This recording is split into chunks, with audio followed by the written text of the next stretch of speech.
क्या बात करनी है आपको मुझसे? देखो नीति, शादी को लेकर सब लोगों ने बात कर ली है, लेकिन सिर्फ हम दोनों हैं जिन्होंने आपस में बात नहीं की है। बात तो नहीं हुई है, बट आपने कहा था ना परी के सामने कि डिलीवरी के बाद मुझे उसे बच्चा देके आपको डिवोर्स देना होगा। नहीं नीति, बात इतनी सी नहीं है। परिणीति सीरियल के आने वाले एपिसोड में यहाँ पर हमें देखने को मिल रहा है कि भाई राजीव जो है परी के मनाने पर इस बार नीति से शादी करने को तैयार तो हो गया है, लेकिन कहानी में एक नया ट्विस्ट देखने को मिल रहा है जहाँ पर हम देखते हैं कि भाई घर वाले जो हैं पंडिताइन को बुलाते हैं और ये पंडिताइन जो है बहुत शक्तिशाली है और इन्हें काफी मानते हैं ये घर वाले। तो यहाँ पर हम देख रहे हैं कि जब ये पंडिताइन को बुलाते हैं, देखो तुम्हारा और परी का रिश्ता अलग लेवल का है। मैं नहीं चाहता कि हमारी शादी के बाद मेरे प्यार और तुम्हारी दोस्ती पे शक हो। आप प्लीज क्लियरली बताओगे जो कहना चाहते हो?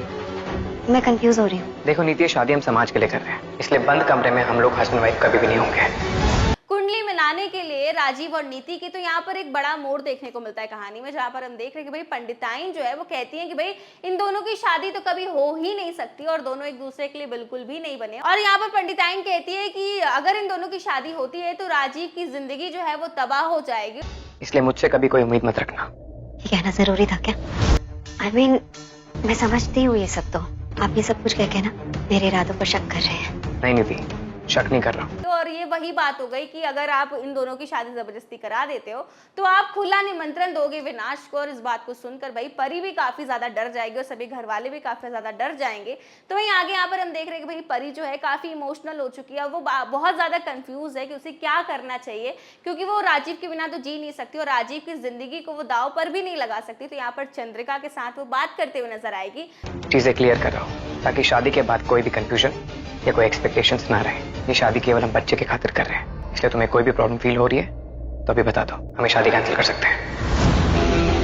जहाँ पर चंद्रिका जो है यहाँ पर मनाएगी, उससे समझाएगी परी को, और वो यहाँ पर परी को ये भी कहेगी कि तुम्हें अपने राजीव को अपने से दूर नहीं होने देना चाहिए। और वो उसे समझाती है कि अगर एक बार नीति और राजीव की शादी हो जाती है और क्या पता है अगर शादी के बाद नीति की याददाश्त आ जाए वापस। नहीं, ठीक है,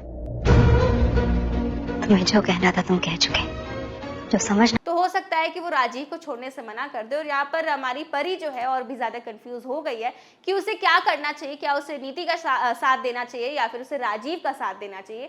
तो वहीं आगे आने वाले एपिसोड में हम देखने वाले हैं कि भाई यहाँ पर गुरविंदर एक नई चाल चलती है और कहती है कि परी को कि अगर तुम चाहती हो कि राजीव और नीति की शादी हो जाए तो तुम्हें डिवोर्स देना होगा राजीव को, और जब तक तुम राजीव को डिवोर्स नहीं दोगी तब तक यहाँ पर नीति और राजीव की शादी नहीं हो पाएगी। और यहाँ पर राजीव तो साफ इनकार कर देता है और यहाँ पर राजीव को मनाने के लिए गुरविंदर एक नया प्लान बनाती है, जहाँ पर वो बेहोश होने का नाटक करते और कहती है कि जब तक ये तुम शादी के लिए हाँ नहीं करोगे तब तक मैं खाना नहीं खाऊंगी और पानी भी नहीं पीऊंगी। और यहाँ पर राजीव की माँ की इस हट की वजह से राजीव फाइनली यहाँ पर दोबारा से नीति से शादी करने के लिए मान जाता है। लेकिन अब आगे आने वाले एपिसोड में देखना होगा कि क्या सच में इस बार राजीव और नीति की शादी हो पाती है या नहीं।